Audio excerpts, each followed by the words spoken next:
In the basement archives of the Oregon Historical Society, beneath decades of accumulated dust and bureaucratic negligence, a single trunk had remained deliberately misfiled for 144 years.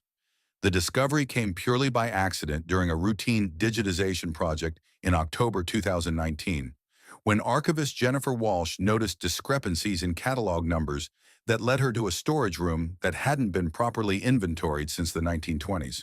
The trunk bore the initials AC and a shipping label from Millbridge, Oregon, dated April 1875. What made the discovery particularly unsettling was the paper seal wrapped around the lock, a seal bearing the official stamp of the territorial governor's office with a handwritten notation, "Contents deemed unsuitable for public examination by order of Federal Marshal William Hayes, May 15, 1875, to remain sealed indefinitely." When the seal was finally broken after extensive legal consultation, the contents revealed themselves to be the final possessions of Arthur Croft, correspondent for the Portland Oregonian, who had simply vanished from the historical record in the spring of 1875. Inside the trunk, leather-bound journals filled with increasingly frantic handwriting, glass plate photographs of disturbing ritual sites, detailed maps of a settlement that no longer appeared on any official territorial surveys, and most chilling of all, a final letter addressed to future generations who might understand. The letter, written mainly in Croft's increasingly erratic script, contained a warning that would haunt the three researchers who first examined it. What I witnessed in Blackthorne challenges every assumption about the nature of evil in our civilized world. I have documented everything, though I fear my account will be dismissed as the ravings of a madman. Perhaps that is for the best. Some truths are too terrible for decent people to bear. Let Blackthorne remain buried. Let the dead keep their secrets. But if someone, someday, finds these papers and chooses to investigate, know this: the witch hunt was a lie. The real horror was far worse, and it was hidden in plain sight. Three archivists initially examined Croft's materials. Within 6 months, all three had requested transfers to other departments. When pressed for explanations, they cited personal reasons and professional opportunities elsewhere. The current location of Croft's complete archive remains classified, though sources within the Oregon Historical Society confirm that certain federal agencies have shown ongoing interest in the materials. Tonight, we piece together Arthur Croft's investigation and discover why his story was deemed too dangerous for the historical record. This channel isn't for everyone, only for those brave enough to uncover what powerful people tried to erase forever. The truth about Blackthorne isn't just another ghost story or frontier legend. It's a documented case of systematic deception that reaches into the highest levels of territorial government, revealing how easily entire communities can vanish from history when their secrets threaten the comfortable narratives we tell ourselves about American progress. If you have the courage to hear what really happened in the shadows of Oregon's past, hit that subscribe button and let us know in the comments what state you're listening from. Are you brave enough to join our community of truth seekers? Because what you're about to discover will change how you think about the official version of American history forever. The Oregon Territory of 1875 was a land of contrasts where immense natural beauty masked brutal realities that tested the limits of human endurance. 30 years after the end of the Oregon Trail's peak migration, scattered settlements dotted the vast wilderness like isolated islands of civilization, surrounded by thousands of acres of untamed forest, treacherous mountains, and hostile terrain that could kill the unprepared within hours. The territorial government's official records painted an optimistic picture of steady progress and successful colonization. But the reality on the ground told a different story. Nearly 40% of frontier settlements established between 1850 and 1875 had simply vanished, their populations dead, dispersed, or mysteriously relocated with no forwarding records.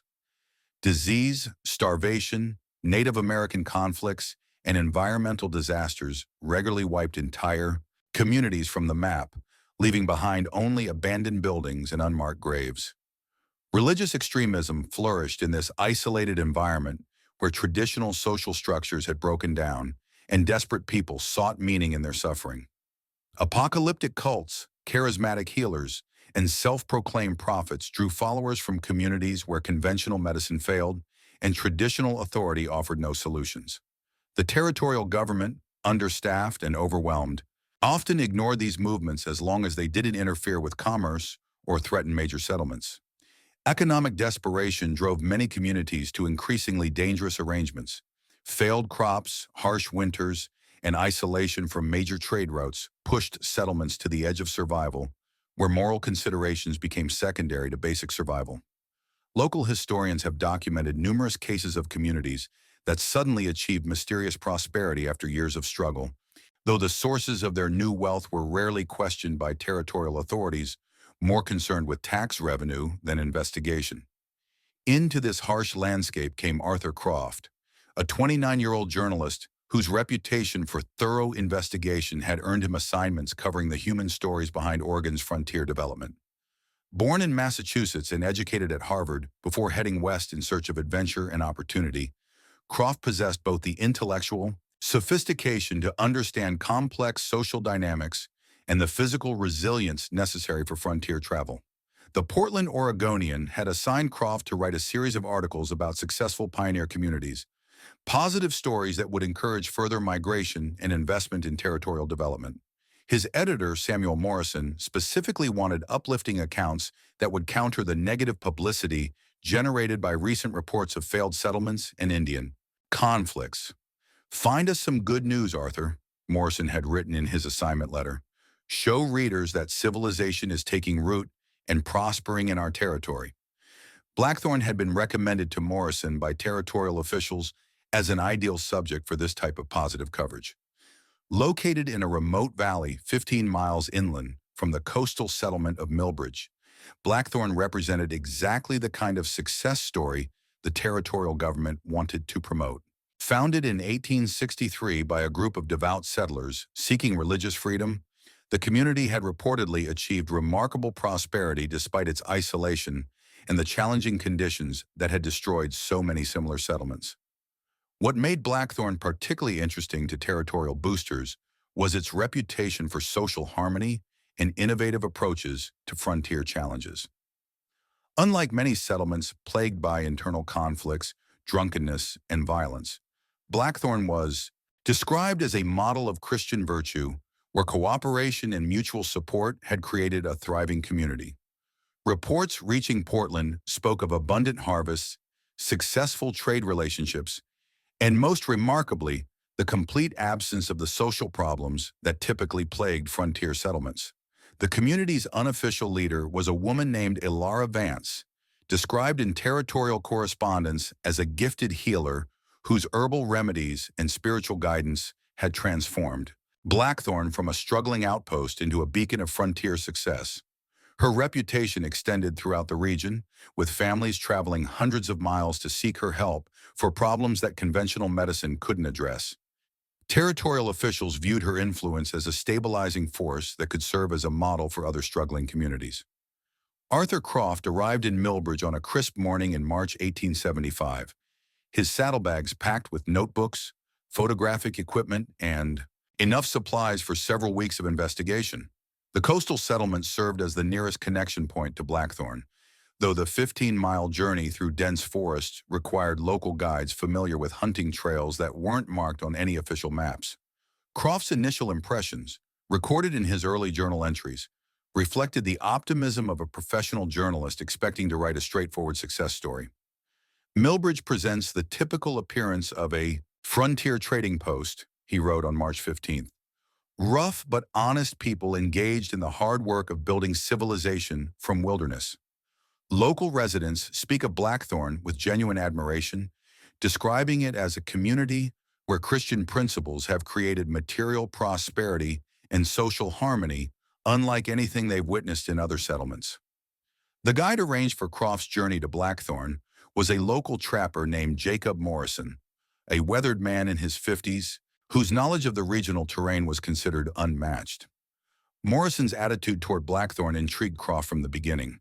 The guide spoke respectfully about the community, but seemed reluctant to discuss details about its residents or their practices. "Good people," Morrison would say when pressed for specifics, "keep to themselves mostly. Mind their own business, expect others to do the same. The journey through the forest reinforced Croft's sense that he was entering a world far removed from civilized society. The trail wound through ancient stands of Douglas fir and cedar so dense that midday sunlight barely penetrated the canopy, creating a perpetual twilight that seemed to muffle sound and distort distance. Morrison proved to be a taciturn companion who seemed more comfortable with silence than conversation, though he occasionally pointed out landmarks that served as navigation points through the seemingly endless wilderness. Blackthorne revealed itself, gradually as the trail descended into a protected valley surrounded by heavily forested hills that blocked view of the settlement until travelers were almost upon it. Croft's first glimpse, recorded in detail in his journal, captured the impression of a community that seemed almost impossibly prosperous for its remote location. The settlement spreads across the valley floor like something from a pastoral painting, he wrote. Well-constructed buildings, extensive cultivated fields, and an overall appearance of order and prosperity that stands in marked contrast to the rough frontier settlements I've encountered elsewhere. The buildings were indeed impressive for a frontier community. Substantial wooden structures with glass windows, painted exteriors, and architectural details that suggested both wealth and skilled craftsmanship. The main street was laid out with geometric precision, lined with mature trees that must have been carefully transplanted and maintained.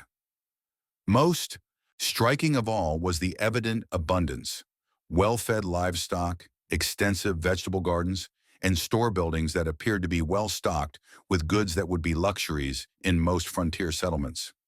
Croft was welcomed by the community's unofficial spokesman, Elder Thomas Whitmore, a dignified man in his 60s whose manner suggested education and refinement unusual for frontier leadership. Whitmore's greeting was cordial but formal, expressing pleasure at receiving a visitor from the Portland Press while making it clear that Blackthorne valued its privacy and self-sufficiency. "We've built something special here, Mr. Croft," Whitmore explained as he led the journalist toward the community's modest inn. "Our success comes from adherence to Christian principles and hard work, guided by the wisdom of someone truly blessed with divine insight." The accommodations provided for Croft were comfortable beyond anything he had expected in such a remote location. The inn featured private rooms with real furniture, clean linens, and meals that included fresh meat, vegetables, and even wine. Luxuries that seemed impossible given Blackthorne's isolation from major trade routes. When Croft inquired about the source of such abundance, his host attributed everything to efficient farming techniques, successful hunting, and the blessing of divine providence on their righteous community. During his first evening in Blackthorne, Croft was introduced to Elara Vance at a community gathering held in the settlement's meeting hall. His initial description of her reveals both fascination and subtle unease. Miss Vance possesses a magnetic presence that immediately draws attention without seeming to seek it. A woman of perhaps 40 years, she speaks with quiet authority about subjects ranging from herbal medicine to agricultural techniques to spiritual matters. Her knowledge appears encyclopedic, her manner gracious, yet there's something in her eyes that suggests depths of experience beyond what one might expect in a frontier healer. Elara Vance's reputation as a healer was evident in the reverent way community members spoke about her contributions to their welfare. During the evening gathering, several residents offered testimonials about miraculous recoveries from serious illnesses, successful pregnancies after years of childlessness, and psychological healing from trauma and grief that had seemed beyond any earthly remedy. Her methods, they explained, combined traditional herbal knowledge with spiritual guidance that addressed not just physical symptoms, but the underlying spiritual causes of suffering. What struck Croft most forcefully during this first encounter was the unanimity of the community's devotion to Elara Vance and their descriptions of Blackthorne's transformation under her guidance. According to multiple residents, the settlement had struggled for its first several years with the typical frontier problems: crop failures, disease, conflicts with neighboring communities, and the constant threat of economic collapse that plagued isolated settlements throughout the territory. The transformation had begun, residents explained, with Elara Vance's arrival in 1868 and her introduction of new approaches to both agriculture and community governance. that had produced the prosperity and harmony that now characterize Blackthorne. Her methods were described in vague terms that emphasized spiritual principles and natural harmony rather than specific techniques, though residents spoke with passionate conviction about the effectiveness of her guidance. However, Croft's trained journalist instincts detected subtle inconsistencies in these accounts that began to trouble him as his investigation continued. The timeline of Blackthorne's transformation seemed compressed. The community had apparently achieved remarkable prosperity and social cohesion in just 7 years, a pace of development that seemed unlikely given the typical challenges facing frontier settlements. More puzzling still was the residents' reluctance to discuss the specific methods that had produced such dramatic results, deflecting detailed questions with references to spiritual matters and divine providence that seemed calculated to discourage further inquiry. By his fourth day in Blackthorne, Arthur Croft's journalistic instincts were screaming warnings that something fundamental was wrong with the community's carefully constructed narrative. The inconsistencies that had initially seemed minor were accumulating into a pattern that suggested deliberate deception on a scale that defied rational explanation. The first major discovery came when Croft decided to explore the settlement's outskirts during an early morning walk. Following an overgrown path that appeared to lead to abandoned structures, he discovered the ruins of what had clearly been the original Blackthorne settlement, a collection of crude log cabins and failed agricultural plots that told a story completely different from the prosperous community's official history. Among the ruins, partially hidden by several years of forest reclamation, stood a small cabin that appeared to have been abandoned hastily. The door hung open on rusted hinges, revealing an interior that had been left exactly as its occupants had departed. Personal belongings lay scattered across rough wooden furniture. Women's clothing, medical supplies, and most intriguingly, several leather-bound journals written in a feminine hand that proved to belong to someone identified only as M. Thornfield. Croft's examination of the journals revealed the existence of a previous healer who had served Blackthorne before Elara Vance's arrival. Martha Thornfield's entries, dating from 1864 to early 1868, documented her struggles to establish effective medical practices in a community plagued by the typical frontier ailments, malnutrition, injuries from dangerous labor, and diseases that flourished in conditions of poor sanitation and isolation. More disturbing were Thornfield's later entries, which described growing pressure from community leaders to participate in what she termed unconventional treatments that violated her medical training and personal conscience. Elder Whitmore continues to insist that certain conditions require approaches that go beyond conventional medicine. She wrote in January 1868, "He speaks of ancient knowledge and traditional methods that predate Christian healing, but what he describes sounds more like superstition than medical practice. I fear they are considering arrangements that no civilized person should contemplate." The final entries in Thornfield's journal became increasingly frantic, describing community meetings from which she was excluded and references to the old agreements that seemed to divide the settlement's leadership. Her last entry, dated March 15, 1868, contained a warning that would prove prophetic. "They have made their choice, and I cannot be part of what they are planning. I leave this record as testimony that not all of Blackthorne's residents supported the path they have chosen. May God forgive them for what they are about to do, because I cannot." When Croft inquired about Martha Thornfield during his next interaction with community members, the responses were evasive and contradictory. Some residents claimed no knowledge of any previous healer, while others suggested she had left the community due to personal reasons that were not discussed out of respect for her privacy. Elder Whitmore's explanation was particularly unsatisfying. He claimed Thornfield had been unsuited for frontier life and had returned to civilization when she realized the demands of serving an isolated community exceeded her capabilities. The discovery of Thornfield's journal prompted Croft to examine Blackthorne's official records more carefully. What he found deepened his suspicions about the community's true history. The settlement's founding documents, carefully preserved in Elder Whitmore's private study, contained discrepancies that suggested systematic falsification of important details. According to the official records, Blackthorne had been established by a group of devout families seeking religious freedom in the Oregon wilderness. However, Croft's careful analysis revealed that several of the supposed founding families had arrival dates that conflicted with other documentary evidence, and some of the names appeared to be entirely fictional. More troubling still, the records showed no evidence of the typical struggles that characterized authentic frontier settlements. No documented crop failures, disease outbreaks, or conflicts with neighboring communities that would be expected during a settlement's early years. The community's financial records were equally suspicious. Blackthorne appeared to have achieved economic stability with remarkable speed, showing evidence of substantial wealth that seemed impossible given the settlement's isolation and the limited opportunities for trade in such a remote location. The records documented regular payments to suppliers in Portland and San Francisco for luxury goods that would be considered excessive even for established urban communities. Yet there was no clear documentation of the income sources that supported such expenditures. Most disturbing of all were the population records, which showed significant fluctuations that weren't explained by normal patterns of frontier settlement. Between 1868 and 1875, nearly 40 people had allegedly left Blackthorne to pursue opportunities elsewhere, yet none of these departures were documented with forwarding addresses or communication with other settlements. When Croft attempted to trace some of these individuals through territorial records, he found no evidence that they had ever reached their supposed destinations.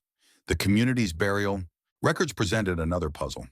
For a settlement that had supposedly existed for 12 years, Blackthorne's cemetery contained remarkably few graves, only 8 marked burials, all from natural causes that seemed statistically unlikely for a frontier community exposed to the typical hazards of wilderness life. Either Blackthorne's residents enjoyed supernatural health and longevity, or deaths were being handled through methods that weren't being officially recorded. Croft's growing suspicions were confirmed when he attempted to expand his investigation beyond the community's carefully controlled narrative. His requests to interview long-term residents about Blackthorne's early history were met with polite deflection and suggestions that such matters were better discussed with Elder Whitmore or Elara Vance. When he asked about visiting neighboring settlements to gather comparative information about regional development, he was told that such travel would be dangerous and unnecessary since Blackthorne's success was unique and wouldn't be understood by outsiders. The community's attitude toward Croft himself began to shift as his questions became more pointed and his investigation more thorough. The initial welcome and hospitality gave way to subtle surveillance and gentle but persistent suggestions that his article was nearly complete and his departure would be welcome. Elder Whitmore began making regular inquiries about Croft's progress and his planned publication schedule, showing an unusual level of concern about how Blackthorne would be portrayed to the outside world. On the evening of March 22nd, Arthur Croft made the discovery that would transform his routine assignment into a desperate investigation that would ultimately cost him his career, his reputation, and nearly his life. While the rest of Blackthorne slept, Croft followed a faint path he had observed during his daytime explorations, a trail that led from the settlement's outskirts deep into the surrounding forest toward what appeared to be a clearing that the community's official maps didn't acknowledge. The clearing, when he finally reached it after an hour of careful navigation through dense undergrowth, contained evidence of activities that defied every assumption about Blackthorne's character as a Christian community. Stone arrangements that clearly predated white settlement formed geometric patterns around a central area where the earth showed signs of regular disturbance. More disturbing were the artifacts Croft discovered scattered around the site. Metal implements that seemed designed for purposes he didn't want to contemplate, animal bones arranged in deliberate patterns, and most shocking of all, human artifacts including jewelry and clothing that suggested this site had been used for purposes involving people.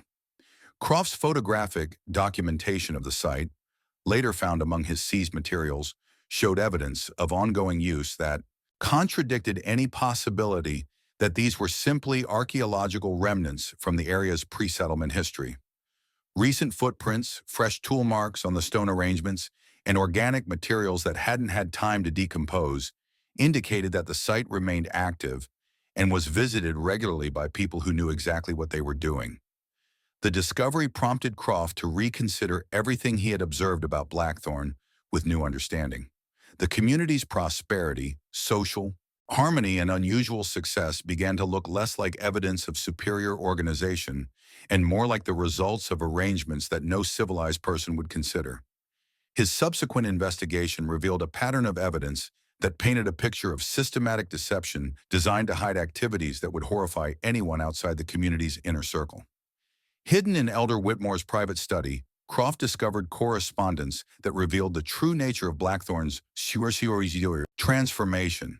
Letters exchanged between community leaders dating from 1867 discussed the compact and necessary arrangements in language that was deliberately vague but clearly referred to activities that required absolute secrecy. References to the old knowledge and traditional obligations suggested that the community had embraced practices that predated Christian settlement and involved agreements with forces that required ongoing compliance. The most damning evidence was found in Elara Vance's private quarters, where Croft discovered detailed records that documented the true source of Blackthorne's prosperity. Her carefully maintained journals described a systematic program of what she termed community maintenance that involved regular ceremonies designed to fulfill obligations that ensured the settlement's continued success. The entries were written in a mixture of English and symbols that suggested familiarity with traditions that had nothing to do with conventional Christian healing. Vance's records included detailed maps of the surrounding territory showing locations that weren't marked on any official surveys, sites that appeared to form a network of connected areas where specific activities were conducted according to schedules that corresponded with lunar cycles and seasonal changes. Most disturbing were the lists of names that appeared to correlate with the population fluctuations Croft had noticed in the community's official records. People who had supposedly left Blackthorne to pursue opportunities elsewhere were listed in Vance's private records under categories that suggested very different fates. The investigation revealed that Elara Vance was not the simple frontier healer she appeared to be, but someone with extensive knowledge of practices that had been deliberately hidden from outside observation. Her background, carefully researched through correspondence found among her papers, showed connections to individuals and institutions throughout the territory who shared her unusual expertise. She maintained regular communication with similar practitioners in other isolated communities, exchanging information and resources in a network that extended far beyond Blackthorne's apparent isolation. Most shocking of all were the detailed records of what Vance termed community obligations, a systematic program that explained both Blackthorne's prosperity and the mysterious disappearances that had characterized the settlement's recent history. The records documented a schedule of activities designed to maintain what she described as essential agreements that required periodic fulfillment to ensure the community's continued success. Arthur Croft's final confrontation with the truth about Blackthorne came during what the community called their renewal ceremony, a monthly gathering that outsiders were never permitted to witness and that explained both the source of the settlement's prosperity and the price that was being paid to maintain it. On the night of March 28th, Croft secretly followed the community's residents as they made their way through the forest to the ceremonial site he had discovered days earlier. What he witnessed there, documented in photographs that would later be confiscated in his journal entries that survived only because he had hidden copies outside the settlement, revealed a systematic program of human sacrifice disguised as religious ceremony and justified through reference to agreements that predated white settlement of the territory. The ceremony was led by Elara Vance, but her role was not that of a healer or spiritual guide. Instead, she functioned as the community's liaison with forces that demanded regular offerings in exchange for the prosperity that had made Blackthorne unique among frontier settlements. The compact that Martha Thornfield had referenced in her final journal entries was revealed to be a literal agreement between the community's leadership and entities that required ongoing human sacrifice to maintain their protection and support. The victim selected for that night's ceremony was a young woman who had recently arrived in Blackthorne, seeking Elara Vance's help with a personal crisis. Like many others who had come to the settlement hoping for healing or guidance, she had been welcomed with apparent kindness and offered accommodation while receiving treatment. What she didn't understand was that her arrival had fulfilled the community's need for someone who wouldn't be missed by the outside world. A stranger with no family connections or social ties that would prompt investigation if she disappeared. Croft's documentation revealed that this was the true nature of Blackthorne's healing reputation. The community deliberately cultivated a network of people throughout the territory who recommended the settlement to individuals facing personal crises, people who were isolated, desperate, and unlikely to be missed if they failed to return home. Elara Vance's reputation as a miraculous healer served as bait to attract the regular supply of victims that the community's agreements required. The ceremony itself was conducted with ritualistic precision that suggested years of practice and deep familiarity with traditions that had nothing to do with Christian worship. The stone arrangements in the clearing formed a complex geometric pattern that served specific functions in what was clearly an ancient ritual that had been adapted for the community's purposes. The implements Croft had discovered earlier were revealed to be tools designed for purposes that defied civilized comprehension, used with practiced efficiency that made the proceedings even more horrifying. Most disturbing of all was the community's complete acceptance of what was happening. This wasn't the desperate act of people driven to extremes by frontier hardship, but a calculated business arrangement that the residents had embraced as the price of prosperity. Men, women, and even children participated in the ceremony with the calm efficiency of people performing routine community maintenance, showing no sign of moral conflict or emotional distress about what they were doing. The entity that received these offerings remained largely beyond Croft's ability to document, though his notes described manifestations that suggested intelligence and purpose rather than random supernatural phenomena. The agreements that governed Blackthorne's relationship with these forces appeared to be specific and binding, requiring exact compliance with terms that had been negotiated when the community first embraced this path in 1868. Croft's escape from the ceremonial site was complicated by his realization that the community was aware of his presence and had been monitoring his investigation for days. His planned departure from Blackthorne the following morning was prevented when Elder Whitmore informed him that the weather made travel impossible and that he would need to remain in the settlement until conditions improved. What became clear was that Croft had learned too much to be allowed to leave alive, and that his own name was being considered for inclusion in the community's next ceremony. His desperate flight from Blackthorne came on the night of March 30th, when he managed to evade the community's surveillance and escape into the forest with only the evidence he could carry and the knowledge that he was being pursued by people who had already demonstrated their willingness to kill to protect their secrets. The journey back to Millbridge became a nightmare of pursuit through terrain that favored his hunters, who knew every trail and hiding place that might offer him refuge. The documentation Croft managed to preserve during his escape included photographs of the ceremonial site, copies of correspondence between community leaders, and detailed notes describing the systematic program of human sacrifice that had sustained Blackthorne's prosperity for 7 years. Most importantly, he carried with him the complete list of victims whose disappearances had been disguised as voluntary departures, proving that what appeared to be an isolated crime was actually part of an ongoing program that had claimed dozens of lives. However, Croft's evidence came with a terrible cost. His investigation had revealed not just the crimes being committed in Blackthorne, but the existence of a network of similar communities throughout the territory where comparable arrangements sustained prosperity through methods that civilized society could never acknowledge.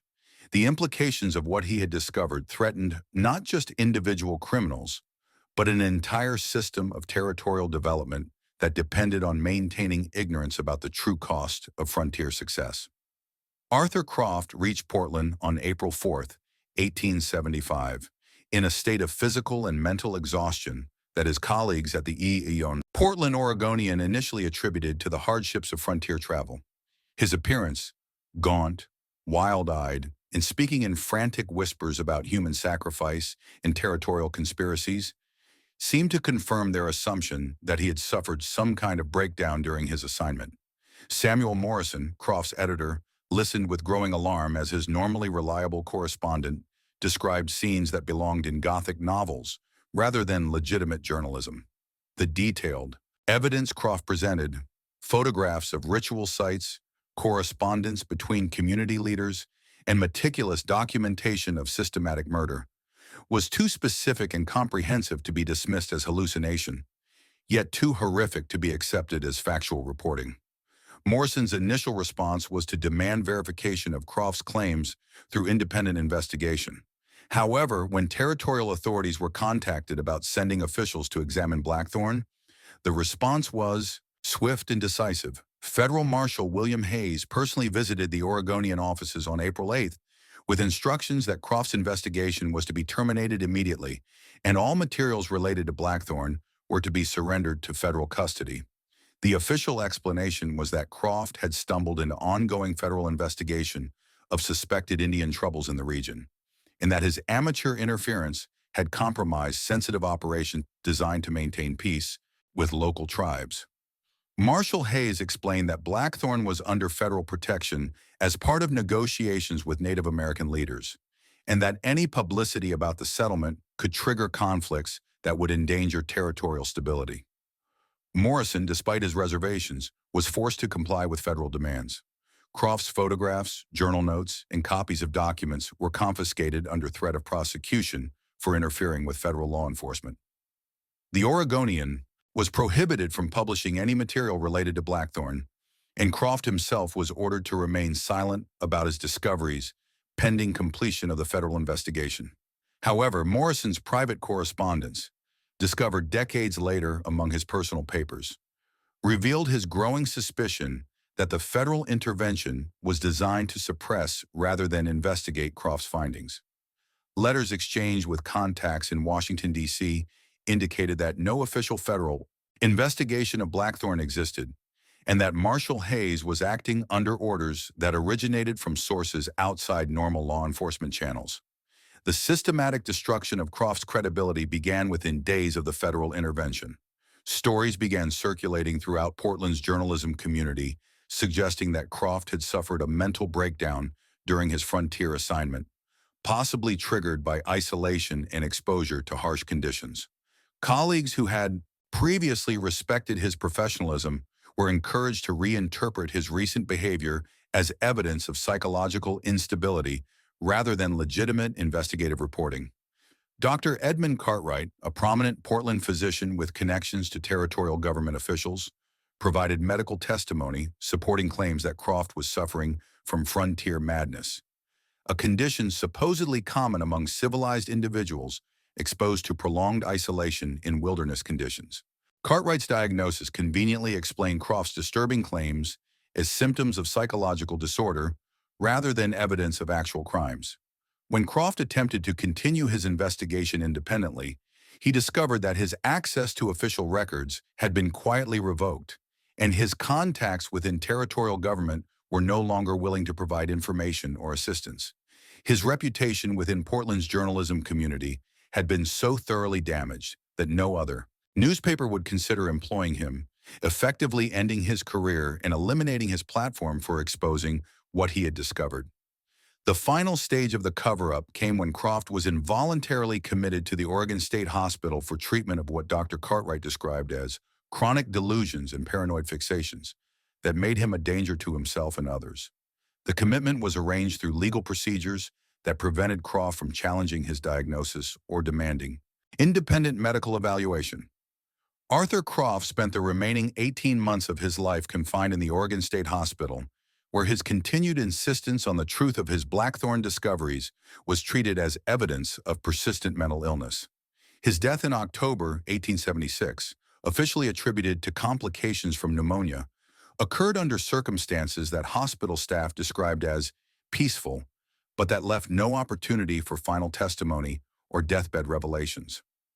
The Blackthorne settlement itself vanished from official records with the same systematic efficiency that had characterized the suppression of Croft's investigation. Territorial surveys conducted in 1876 showed no evidence of any permanent settlement in the valley where Blackthorne had supposedly flourished, and maps were quietly updated to reflect the area as uninhabited wilderness unsuitable for development. Local residents of Millbridge, when questioned years later by occasional researchers, claimed no knowledge of any inland settlement called Blackthorne. The guides who had facilitated travel to the community seemed to have developed collective amnesia about routes they had previously known intimately. Even the physical evidence of the settlement's existence, buildings, cleared land, and agricultural improvements, appeared to have been systematically removed with thoroughness that suggested extensive resources and careful planning. The land itself remained mysteriously unavailable for development despite valuable timber and mineral rights that should have attracted commercial interest. Territorial records showed the property under federal protection for unspecified environmental or cultural preservation purposes, though no official documentation existed explaining the nature of these protections or their legal basis. Perhaps most disturbing of all, the pattern of isolated frontier communities achieving sudden prosperity through unexplained means continued throughout the territorial period and beyond. Historical researchers have identified dozens of settlements that displayed characteristics similar to Blackthorne: rapid transformation from struggling outposts to thriving communities, unusual social harmony, and mysterious prosperity that couldn't be explained through conventional economic analysis. The network that Elara Vance's correspondence had revealed continued operating long after Blackthorne's disappearance, adapting to changing conditions while maintaining the same fundamental arrangements that had sustained these communities. Modern researchers studying territorial development patterns have noted statistical anomalies in settlement, success rates that suggest some communities had access to resources and advantages that weren't available through conventional means. The true cost of frontier development, hidden behind narratives of pioneer courage and divine providence, included arrangements that civilized society could never officially acknowledge. The prosperity that attracted continued migration to the Oregon Territory was built in part on foundations that required ongoing payments in human lives, a price that was carefully concealed from official records in popular memory. Today, the valley where Blackthorne once stood remains uninhabited despite its obvious potential for development.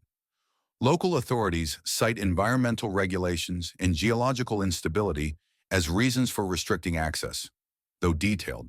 Surveys supporting these claims have never been made public.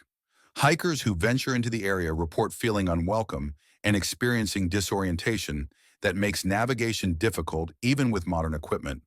The sealed trunk containing Arthur Croft's final possessions serves as testament to how easily truth can be buried when it threatens the comfortable narratives that societies use to understand their own history.